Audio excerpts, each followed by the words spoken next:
Interlude 15, Alexandria, Part 1, August 20th, 1986. She was being poisoned by people with smiles on their faces. She hated those smiles. Fake. Pretending to be happy, pretending to be cheerful. But she'd spent enough time here to know that her friends and family would be crying the second they thought they were out of earshot. The strangers had a weariness that spoke to the inevitable. The older they were, the more reality seemed to weigh on them. Somewhere along the line, they had stopped telling her that the chemotherapy would make her better. The smiles had become even more strained. There was more emphasis on making her comfortable, less explanation of what was going on. So when her mother came in to check on her, bringing the mug of heated chicken broth, she pretended to be asleep. She hated herself for it, but she couldn't stand the lies, the fakeness. If it wouldn't have given her away, she would have winced as her mother sat down by her bedside. It meant she might be staying a while. "Becca," her mother murmured from behind her. "You awake?" She didn't respond, keeping her breathing steady. She tried to breathe through her nose, so the sores that filled her mouth wouldn't sing with pain at the contact with the air. Her mother ran one hand over her head. Her hair was mostly gone, and the contact was uncomfortable to the point that it was almost painful. "You've been so brave," her mom whispered, so quiet she was barely audible. "I'm not brave. Not at all. I'm terrified. I'm so frustrated I could scream." But she couldn't. Everyone had painted her as being so courageous, so noble and peaceful in the face of the months of treatment. But it was a facade, and she'd passed the point of no return. It was too late to break composure, too late to stop making bad jokes, faking smiles of her own. She couldn't complain or use her mother's shoulder to cry on because everyone would fall apart if she did. She was their support. "My little superhero," her mother said. Rebecca could feel her mother's hand on her bare scalp once more. She wanted to slap that hand away, yell at her mother. "Don't you know that hurts? Everything hurts. You've been trying so hard. You deserve better." And just like that, from the tone and the word choice, Rebecca knew she was dying. She felt a mixture of emotions. Relief, in a way. It would mean the chemotherapy could stop. She could stop hurting. There was anger, too. Always some anger. Why couldn't her mother just tell her? When would they get up the courage to deliver that news? Apparently not tonight. Rebecca heard the scrape of the chair moving as her mother stood, the muffled footsteps as she retreated down the hall. Tears had been harder to come by since the chemo had started. Most days, her eyes were red and itchy, her vision blurry, too dry to cry. But it seemed this occasion deserved them. For a long time, she lay on her side, staring out the window at the cityscape of Los Angeles, tears running sideways down her face, across the bridge of her nose, and down to her ear, soaking her pillow. There was a sign that caught her eye, because it was so bright a yellow against its immediate background of blues and dusky purples. The classic logo of a fast food restaurant. It struck her that she would probably never get to eat there again, never get a special kids' meal with the dinky plastic toy that was meant for kids 10 years younger than her. She'd never forget about the toy afterward, letting it clutter the top of her dresser along with the other colorful trinkets and keepsakes. She'd never get to read the third book of the Maggie Holt series or see the movie they were making of the first book. She'd never have a real boyfriend. It was dumb, but those stupid trivial things hit her harder than the idea that she'd never see her family, her friends, or her cats again. The steady tears became sobs, and her breath hitched, making her entire chest seize in pain. The involuntary clenching of her empty stomach was twice as bad, and she started to think she might need to throw up or dry heave. Experience told her that would be worst of all. She'd started moaning without realizing it, quiet and drawn out, trying to replace those painful lurching sobs with something else. "Do you need morphine?" The gentle voice startled her, interrupting both the moans and the sobs. Morphine wouldn't help the most basic, terrifying, inevitable reality she faced. She shook her head. There was a whispering. "I'm going to increase the drip just a little," Rebecca Costa Brown. "Who?" Rebecca stirred, turning around to see who was speaking. A black woman with long hair and a doctor's getup was messing with the IV bag, but no name tag. And there was a teenage girl with pale skin and dark hair standing behind her, wearing knee-high socks, a black pleated skirt and white dress shirt. You're not one of my doctors. No, Rebecca, not yet, the woman replied. Quietly, Rebecca asked, Are you one of the doctors that takes care of people that are dying? The woman walked around to the end of the bed. The teenager stayed where she was. Rebecca gave the girl a nervous look. She was staring, her expression placid, hands at her side. Who are you then? Shh. Lower your voice. It would be a shame if the nurses happened to come by and eject me. So, Rebecca started, making a conscious effort to speak more quietly. You're not supposed to be here. No, the woman replied. Rebecca closed her mouth. She could feel the effect of the morphine. If nothing else, it was helping ease the uncomfortable sensation where her stomach had been cramping, her skin feeling raw against the stiff hospital sheets. She didn't know what to say, so she fell silent instead. To answer your question, I'm a doctor, but not one that works in this hospital. I'm more of a researcher and scholar than anything else, and I came to make you an offer. Shouldn't my mom be here for this? My mother makes all of the decisions. Normally, yes, when dealing with a minor. But this is a private deal, just for you. I don't understand. You've heard about the superheroes on the television?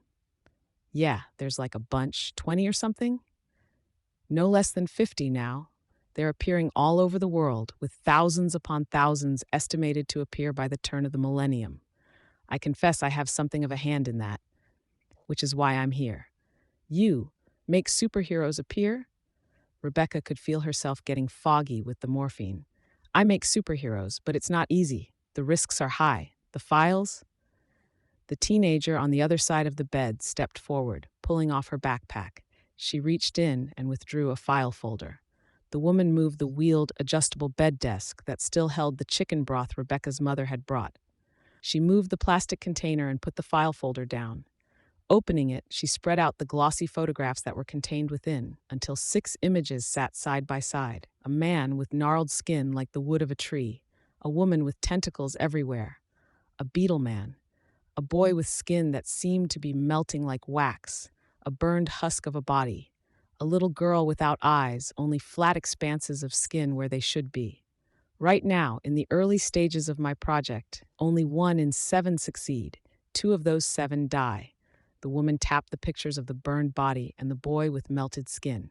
4 experience unfortunate physical changes. They're monsters. Yes, yes they are. But of those 7, statistically there's 1 who experiences no major physical changes, who gains powers. All anyone has to do is drink one of my formulas. Rebecca nodded. Her eyes flickered over the photographs. And I've stumbled on a little side benefit. Rebecca, I mix those potions a certain way, and it not only helps reduce the severity of any physical changes, but it also has a restorative effect. The body heals. Sometimes just a little. Sometimes a great deal. I think we could heal you. Heal me? I'm not asking for money, only that you take this leap of faith with me and help me build something. I know the risks are great. I wouldn't normally ask someone to face them, but I suspect you don't have much left to lose. Rebecca extended a hand to touch the photos, but it was herself she looked at, her fingers so bony, her skin mottled yellow with bruising around the knuckles. I'm already a monster. She tapped the photo.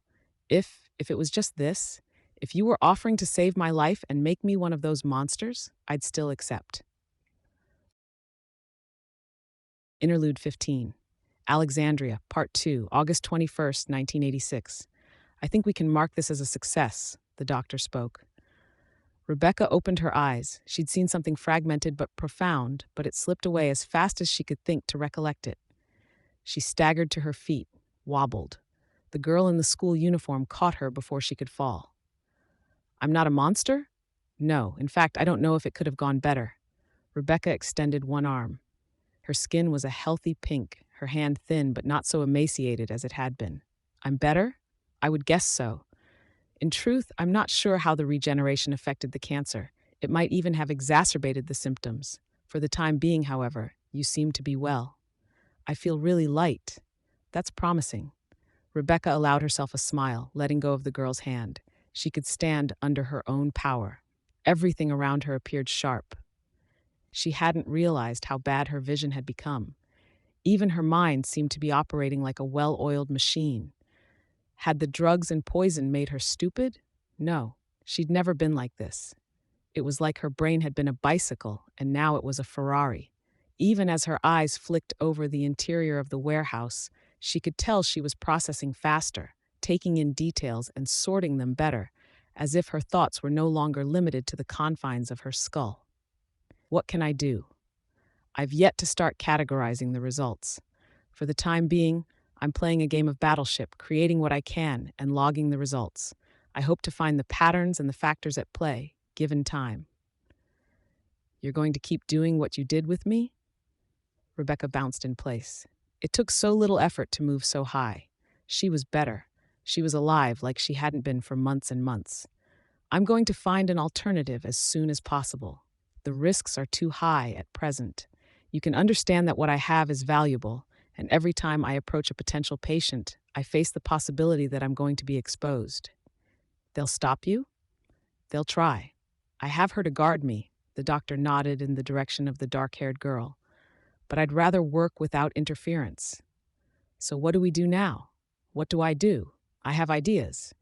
Would you object to accompanying me for some time? I could use another bodyguard. I don't even know what I do. Nor do I, but I think it would be a bad idea for you to return home. Rebecca stared down at her hands, clenched and unclenched them. What would her parents say? What would the doctors and nurses say? She walked across the empty building. By the time she reached the other end, she was floating, her feet not even touching the ground. She set her hands on the wall, dragged her fingertips through the concrete, then crushed it in her hands. It should have ruined her skin, left scrapes, or torn her fingernails, short as they were, but it hadn't. I used to be a shadow of a person, barely there. Now I'm something more in every way. When she turned around, the girl in the school uniform was whispering in the doctor's ear. The doctor spoke. 2 years, then you decide if you want to stay. Rebecca looked down at the concrete dust that had settled in the lines and folds of her hands, met the doctor's eyes, and nodded. Interlude 15, Alexandria, Part 3, May 1st, 1988. Alexandria, the doctor called. Alexandria waited patiently as Contessa adjusted her cape, then strode through the door. The doctor was there, of course. Professor Manton, too. The boy with the math powers was there, standing next to a boy who was staring off into space. She's young, Legend said, sizing her up. She's also one of my best yet, the doctor said. I've heard of her, Hero said. Los Angeles? Alexandria nodded. You took down Strongarm and Mongler. It was impressive, he said. Thank you. The doctor spoke. She's as strong as any parahuman we've recorded. Flies at speeds that match your own, Legend. Near-perfect memory retention. Accelerated processing and learning. Legend gave her another serious look. She wore a black costume with a skirt, knee-high boots, and elbow-length gloves. A heavy cape flowed behind her back. Her black hair was held back out of her face by the metal visor that covered the upper half of her face. It's more typical for heroes to wear brighter colors, he said. It conveys a more positive image. His own costume was a testament to that philosophy, blue with flames and lightning stencils in white. Black's more utilitarian, the doctor said, harder to see in the dark.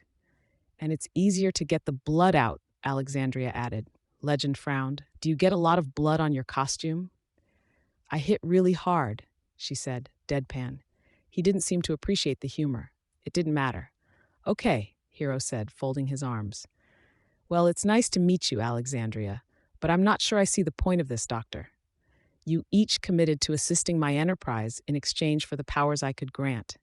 Yeah, Hero said. Now I have 2 things I'd like you to consider. The first is, well, you could consider it a new arrangement. All right, I can keep an open ear, Legend said. Eidolon and Hero nodded in agreement. What's your proposal? It's not my proposal. Alexandria? Alexandria felt her heart skip a beat as the 3 heroes turned their attention to her, but she kept her emotions from her face. This room, I would argue, contains the most powerful parahumans in the world, Scion accepted. The good you accomplish is undeniable. Even if villains outnumber the heroes, powers have come to benefit the world in the long run. A golden age, if you will. Legend nodded. But we know that trigger events tend to produce damaged, disturbed, and unbalanced individuals. Any traumatic event will do that. and a trauma punctuated by the acquisition of superpowers is going to leave a lasting impression. Trigger events produce more villains. We know this.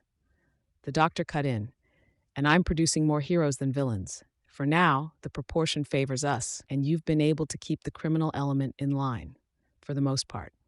But even as I expand my operations, I have come to the realization that I can only produce so much, and the rate of parahuman growth is expanding. The next 20 years are projected to produce a total number of 650,000 people with powers worldwide. Alexandria spoke.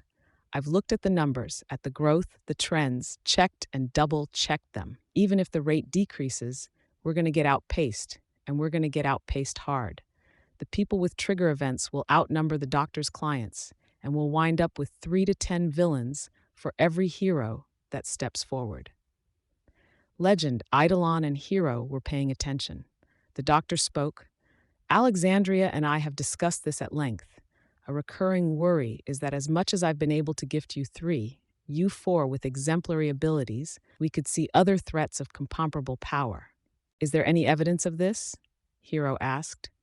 You haven't explained how you create the powers, but what you've said leads me to believe you're producing something purer than what everyone else gets. Pure? Perhaps. But the purer something is, the more fragile it becomes.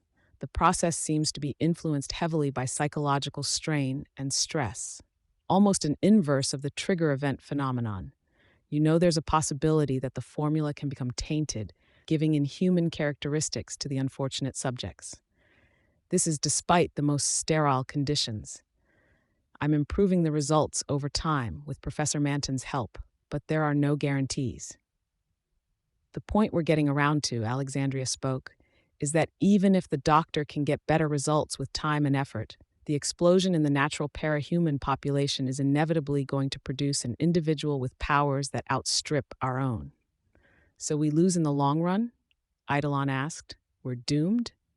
No, because I'd like to propose a solution, a way to assert control. I want to band together, form a team. Legend leaned against the wall. There are teams forming already. Yes, we'd be powerful, influential, but I don't see how that addresses the problems.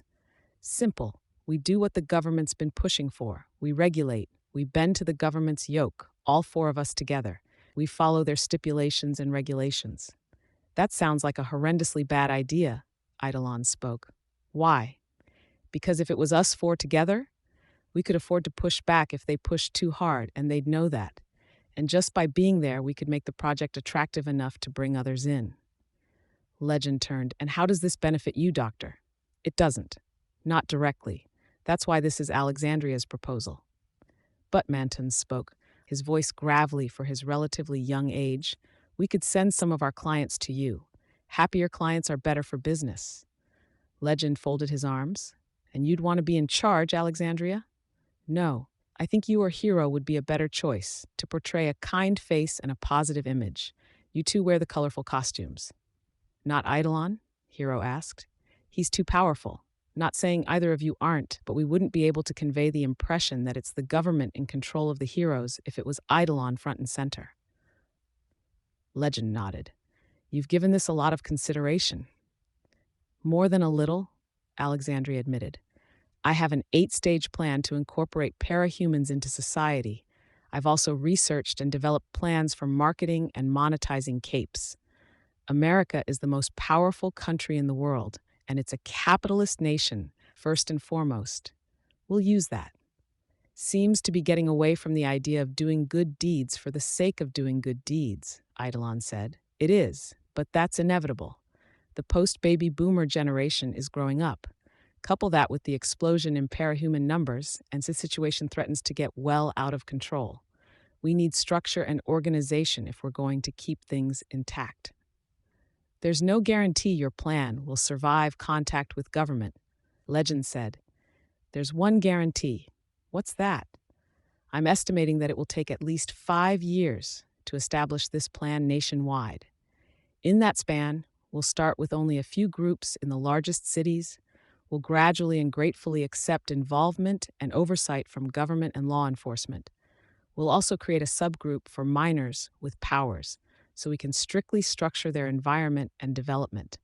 Those are the key points. That gives me time to address your doubts. Again, how? I expect we'll be able to employ the remainder of the plan, the 8-stage integration of parahumans with the public, because I will be in a position of power in the government.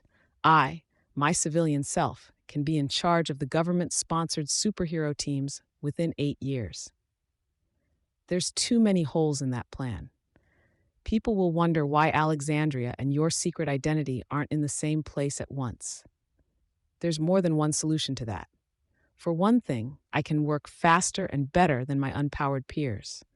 For another, the doctor thinks she can find a suitable body double with similar powers before the deadline. I designed this costume to be elegant without being attention-getting. No color, as you pointed out, and I don't seek leadership of the team. Instead, I will content myself with working to guide legislation to where we need it. It seems so manipulative. Everything people feared we'd be doing, Hero said. I have booklets of paperwork you can look over. All of the math, all of the projected issues for the future, and all of my proposals and plans. You don't have to give me an answer right away. Just consider it. Okay, Hero said. And, the doctor said, I think it goes without saying that everything said in this room stays in this room. There were nods all around. Good. Thank you. There's one more thing I would like to show you. If you'll accompany me? She turned to the girl in the suit and the young man with the 1,000-yard stare. You know where to take us. The girl in the suit placed her hands on his shoulders, tapping one twice. In response, the boy raised his hands, bidding the back wall of the room to fold out into an area that shouldn't have been there. Bright sunlight streamed down around them, a salt-scented wind blowing in their faces. My God, Legend said. He gained a very valuable set of powers, but there was an unfortunate effect on his perceptions. He sees too much at once. He's effectively blind and deaf. He agreed to work for me in exchange for care and comfort. Eidolon and Hero advanced to the edge of the window, staring out at a landscape of tidy concrete buildings and overlarge trees. There was a coast there, too. I will be locating my operations there in the future. Doormaker will shuttle you to and from my base in the future. Where is it? Another Earth. Like Earth Aleph, the one Haywire opened the portal to? In some respects, yes. The doctor gestured and Contessa squeezed the boy's shoulders again. The portal shut. My assistant will hand you the booklets Alexandria prepared for her project. Doormaker will then take each of you home in turn. Thank you. One by one, the others departed. Legend was first through the doorway Doormaker created, taken to New York. Both Eidolon and Hero made their way to Chicago. Professor Manton and the others left. Only Alexandria and the doctor remained. You didn't tell them about our long-term goals, Alexandria spoke. No, there's issues that have to be addressed first. We've already discussed several. Anything I can do? You have your end of the project. I feel they'll come around. Focus on that. I'll handle the projected issues on my side of things. Just need to find the right individual. Someone I can groom, perhaps. Between you and I, one of us is bound to succeed. Alexandria nodded. Your 2 years are up in 3 months. Will you be returning to your family? I nearly forgot. I've been so busy. Alexandria frowned. It might do you good to see them. Maybe.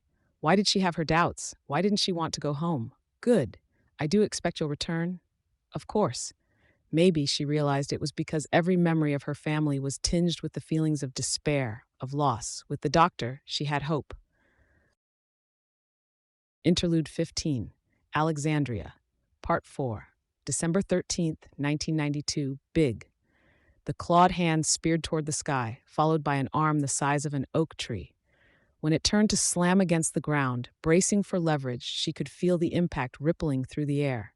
The dry ground shifted, bulged, and cracked as he shouldered his way up and out from underground. Really big, 45 feet tall at the very least, he climbed forth from underground.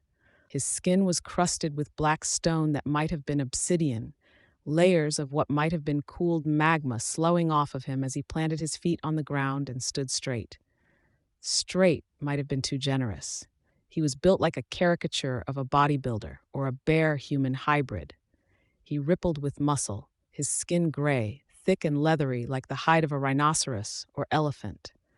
His black obsidian horns were so heavy his head hung down. They weren't rooted in his forehead, but in the middle of his face. a half-dozen curved shafts of black crystal twisting their way out of his face and back over the top of his head, some 10 feet long. A single red eye glowed from between the gap in two horns, positioned too low. His mouth was a jagged gap in his lower face, twisting up to a point near his temple, lined by jagged horn-like growths that were too irregular to be called teeth. His claws were the same, not hands in the conventional sense, but mangled growths of the same material that made up his horns, many of the growths as large as Alexandria herself. He could flex them, move them, but they were clearly weapons and nothing else. The rest of the protectorate was present, and the local heroes, the mythics. Rostam, Jamshid, Kaveh, Arash. It somehow didn't feel like enough. They'd come anticipating earthquake relief. Not this. The creature roared, and as invulnerable as she was, it almost hurt. A whirlwind blast of sand ripped past them. Kava stumbled back, collapsed, blood pouring from his ears, one of his eyeballs obliterated. The fight hadn't even started, and they'd lost someone. Hero, Legend spoke with the smallest tremor in his voice. Call for help, as much as you can get. The creature, the behemoth, stepped closer, raising one claw and pointed at Kava. Kava the smith, the builder, the forger. The man ignited from the inside out, flame and smoke pouring from every orifice as he was turned into a burned-out husk in a matter of seconds. His skeleton disintegrated into fine dust and ash as it crashed to the ground. He can bypass the Manton effect. She thought, stunned. She flew forward, trying to draw his attention, interjecting herself between the behemoth and the others.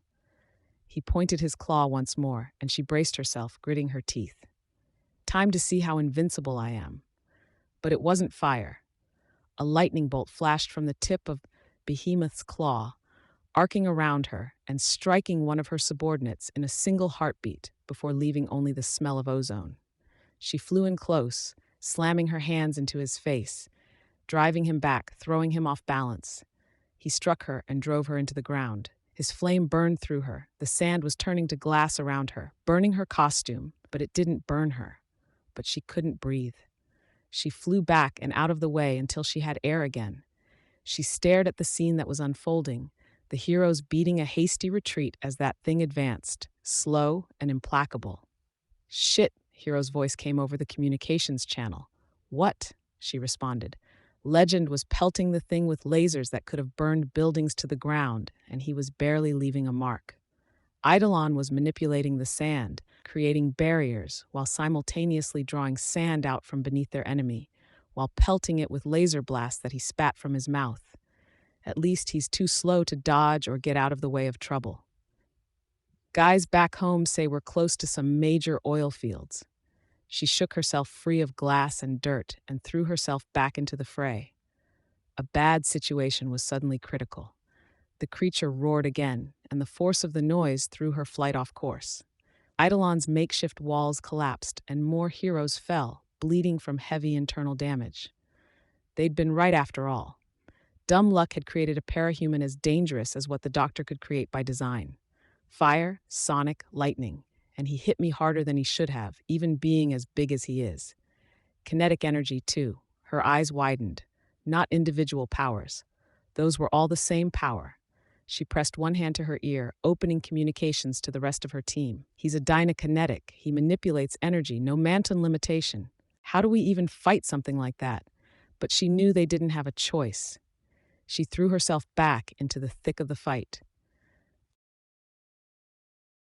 Interlude 15, Alexandria, Part 5, January 18, 1993. I, Alexandria, do solemnly affirm that I will support and defend the Constitution of the United States against all enemies, foreign and domestic, that I will bear true faith and allegiance to the same, and that I will obey the orders of the President of the United States and the orders of the director appointed over me, according to the regulations of the PRTCJ. Applause swelled around her. As far as the eye could see, there were crowds and flashing cameras. President Griffin extended a hand and she shook it. He leaned close. You do us proud. Thank you, James. I'll give my all. He squeezed her hand and moved on. I, Eidolon, do solemnly affirm. She gazed over the crowd, saw her mother standing there with eyes glistening. The lesser members of the Protectorate were in the front row as well, her subordinates among them. Turning further right, She saw Hero looking at her, almost accusatory. She turned and faced the crowd, regal, unflinching, dressed in an updated costume. "Ladies and gentlemen," the vice president spoke into the microphone, "let me introduce the founding members of the Protectorate of the United States of America." Invincible as she might be, she thought her heart might burst as it swelled with pride, the crowd cheering with such force that the stage shook. Interlude 15, Alexandria, Part 6, September 15th, 2000. Alexandria and Hero were last to arrive on the scene, entering through the window. Legend pressed one finger to his lips. "We've got her cornered," Hero whispered. "Think so," Legend replied, his voice as quiet. "We've got teams covering the drainage and plumbing below the building, and the entire place is surrounded." "She hasn't tried to leave?" Hero asked. "Why not?" Legend couldn't maintain eye contact. "She has a victim." Alexandria spoke, stabbing one finger in Legend's direction. "You had better be fucking kidding me, or I swear." "Stop, Alexandria. It was the only way to guarantee she'd stay put. If we moved too soon, she'd run, and it would be a matter of time before she racked up a body count elsewhere. I'm in this to save lives. Sacrificing someone for the sake of the plan?" She knew it made sense that it was even necessary, but it left her shaken, a sick feeling in the pit of her stomach. "Then let's move," she responded. "The sooner the better." "We're trying an experimental measure," Legend spoke. "It's meant to contain, not kill. Drive her towards Main Street. We have more trucks over there." They operated with a practiced ease. Legend blasted down the door, and Alexandria was the first through. Siberian was there, kneeling on the bed, her body marked with stripes of jet black and alabaster white, her arms slick with blood up to the elbows. The man who lay on the bed, there would be no saving him, even if Eidolon manifested healing abilities. She looks familiar, Alexandria thought, even as she soared across the room. They'd underestimated their opponent. Alexandria's fists collided with Siberian and didn't budge a hair. She flew out of the way before Siberian could claw at her with long fingernails. Legend fired beam after beam at Siberian, but the striped woman didn't even flinch. She was invincible on a level that surpassed even Alexandria.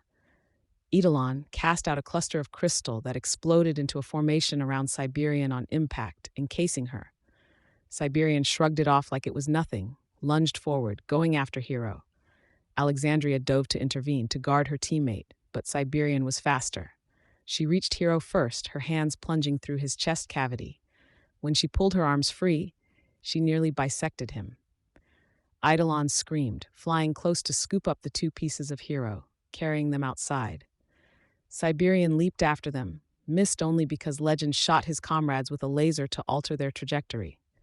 Their enemy plunged to the street, landing on both feet as though she were light as a feather. The ensuing moments were frantic, filled with screamed orders and raw terror. Alexandria chased Siberian to try to scoop bystanders out of the way, to catch the PRT vehicles that Siberian flung like wiffle balls. And they were losing.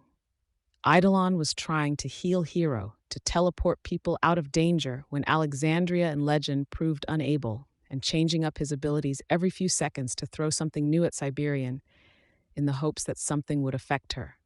She waded through zones of altered time, through lightning storms and force fields, tore through barricades of living wood, and slapped aside a projectile so hyperdense that its gravitational field pulled cars behind it. Alexandria moved in close, hoping to stop Siberian, to catch her and slow her down, saw Siberian swing, pulled back out of the way. Her visor fell free, clattering to the ground. Then she felt the blood. Saw, in her one remaining good eye, the chunks of her own face that were falling to the ground around her, bouncing off her right breast, the spray of blood. It had been so long since she'd felt pain. Legend called out the order and buried her in containment foam, hiding her from sight. Interlude 15, Alexandria, Part 7, September 16th, 2000. Alexandria sat in the hospital. Eidolon's healing had only been able to do so much. She held a glass eye in one hand, the remains of her other eye in the other. She looked up at the doctor. "William Manton?" The doctor nodded. "How? Why?" "I don't know what predicated it. His daughter's in our custody, one of our failures." "He gave his daughter the formula, without the usual preparations and procedures?" I suppose he thought he was qualified to oversee all that, despite my strict instructions that staff weren't to partake. Or he had other motivations. It could have been a gift from a father trying to buy his daughter's affections. Or her forgiveness. Alexandria looked down at the glass eye, then back up to the doctor. The doctor's eyebrows were raised in uncharacteristic surprise. Did you see anything suspect? No, I only met his daughter twice, and it was brief. Her father wasn't around. But I know the divorce between Professor Manton and his wife was pretty bad, as those things go. He was angry, maybe did some things he regretted? The doctor sighed. So that was him? Almost certainly. He gave his daughter one of our higher quality formulas, and she couldn't handle it. When he realized what he'd done, realized that he couldn't hide it from us, he took one formula for himself and fled. I didn't know what it had done for him until tonight. The resemblance between Siberian and Manton's daughter is subtle, but it's there, and the footage from Hero's helmet camera has been run through every facial recognition program I could find. What did Legend, Eidolon, and Alexandria stopped when she realized that she'd been about to say Hero. What did they say? About Manton? They don't know. I suppose we should tell Eidolon. He reacted badly when his powers informed him of our other plans and projects. Alexandria hung her head. How do we stop him? Manton, if he's transformed into that. The sample he took, F1611, it tends to give projection powers. I suspect his real body is unchanged, but I'm wondering if we shouldn't leave him be. Alexandria stared at the doctor wide-eyed. Why? So long as he's active, people will be flocking to join the protectorate. Alexandria slammed her hand on the stainless steel table beside her cot. Silence rang between them in the wake of the destruction. I will not condone the loss of life for your ulterior motives. I will not let monsters walk free to profit from the fear they spread. You're right, the doctor said. I must be more shaken by Manton's betrayal than I'd thought. Forget I said anything. If Alexandria saw a hint of falsehood in the doctor's body language, she convinced herself it was the strain of one eye compensating for the job she'd used to perform with two. You realize what this means, don't you? The doctor asked. That we're no longer doing more good than evil? Alexandria replied, bitter. No, I still feel we're working for the forces of good. Manton was a selfish man, unhinged, the exception to the rule. Alexandria couldn't quite bring her to believe it. No, this means we simply need to step up our plans. If we're going to go forward with the Terminus project, we need to advance the overall efforts with Cauldron, and we need the Protectorate effort to succeed on every count. Or we need your project to work out, Alexandria replied. The doctor frowned. Or that, we still have to find the right individual, or make him. Interlude 15. Alexandria, Part 8. April 10th, 2008. Mortars, bombs, and air-to-ground missiles rained down around her. It had been a decade and a half since she had really felt pain, and she still couldn't help but flinch as they struck ground in her immediate vicinity. Still, she continued walking, her cape and hair fluttering behind her. Two people lay face down on the edge of the street, a teenage boy and girl holding hands. She knelt and checked their pulses. Dead, but she could see others. She quickly strode over and kneeled by a young man. His stomach was a bloody mess, and he was gasping for every breath. "Tu gustaría vivir?" she asked in the local's Anglo-Spanish pidgin. "Do you want to live?" His eyes widened as he seemed to realize she was there. "Eres Anguara Engel?" "No," she replied. She brushed his hair out of his face with one hand. "No an Engel, not an angel. Livir." He breathed the word before slumping over. She swept him up in her arms, quickly and carefully. Keeping an eye out for any falling mortars, she quickly ascended into the air. She was at the cloud level when the door opened. She stepped into the brightly lit corridors of Cauldron's testing laboratory and strode down to the cells. 30 cells, filled with subjects. 31 now. The cells didn't appear to have doors, but the individuals within were all too aware of the dangers of stepping beyond the perimeters of their cells, or of trying to harass Alexandria as she strode by. Only 2/3 of them were monstrous, affected by the formulas. Others would go free with alterations to their memories.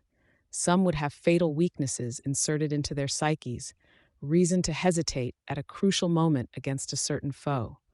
But they would be alive. That was the most important thing.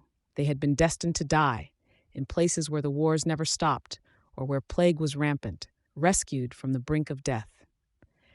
Entering one cell, she brushed the hair from the young man's face once more, then propped him up while she administered the sample the doctor had left for her. She stepped back while he convulsed, his wounds filling in, his breathing growing steady enough for him to scream. His eyes opened, and he stared at her, wide-eyed, still screaming as sensations returned to him and pain overwhelmed every sense. "Air is okay," she said in his language. "Air is levo. It's okay, you're alive." She forced herself to smile as reassuringly as she could. So long as they lived, they could have hope. Living was the most important thing. And here I am, administering poison with a smile on my face. She turned and walked away. Interlude 15. Alexandria, Part 9, June 18th, 2011. "I guess we have another unanswered question on our hands," Eidolon said. Legend sighed. More than one. William Manton and his link to Siberian, the tattoo on his right hand, our end-of-the-world scenario, and the role Jack plays as the catalyst. Too many to count. "None of this has to be addressed today," Alexandria said. "Why don't you go home? We'll consider the situation and come up with a plan and some likely explanations." Legend nodded. A small smile touched his lips. The doctor turned to Eidolon. "You want another booster shot? Probably another Endbringer attack coming up. It's best if I'm in top form. A month or two, either Simurg or Behemoth if they stick to pattern," Alexandria said. She watched as Legend strode out of the room. Eidolon paused, then gave the hand signal. No bugs, and Legend wasn't listening in. The doctor already had the booster shot ready. Eidolon extended one arm, clutching his bicep to help make the vein more pronounced. The doctor injected. "The boosters aren't cutting it anymore," Eidolon said. "I'm getting weaker. Powers are taking longer to reach their peak, and their maximum strength isn't what it used to be. If this keeps up, then I won't be able to offer anything during this end-of-the-world scenario. We'll find a solution," the doctor said. "You were too calm," Eidolon spoke. "I was worried you'd miss my warning." "Very clever, burning the words into the paper in front of me. Thank you. Was I convincing?" "You managed to feign skepticism over this apocalypse scenario," Alexandria spoke. "Well, that's the most important thing," the doctor spoke. "He's suspicious. He knows or suspects we've been lying to him," Alexandria said. "Unfortunate. Will he expose us?" Alexandria shook her head. "No, I don't think he will. But he may distance himself from us to lower the number of opportunities we have to see his doubt for what it is." "We'll manage," the doctor replied. "In the worst-case scenario, we'll explain the circumstances, explain our plan." "He won't like it," Eidolon spoke. "But he'll understand," the doctor said. "If the Terminus project is a success, the end of the world isn't a concern, and I believe we will succeed. Provided we come up with a solution to the bigger, more basic problems we're facing," Eidolon said, "or we'll simply find ourselves in the same circumstances after we've gone to all this trouble." Alexandria nodded. "The Protectorate is proving to be a failure on that front. Recent events haven't given me much hope in that regard. So that leaves only my end of things," the doctor said. "Coil," Eidolon said. "And if he fails?" "Ever the pessimist," Alexandria said. "This revelation about the possible end of the world has decimated our projected timeline. We don't have time to prepare or pursue anything further," the doctor said. "If we assist him—" "No," the doctor spoke. "If we assist him, there's no point." "In short," Alexandria leaned forward, resting her elbows on the table, "he doesn't even know it, but everything rests on his shoulders.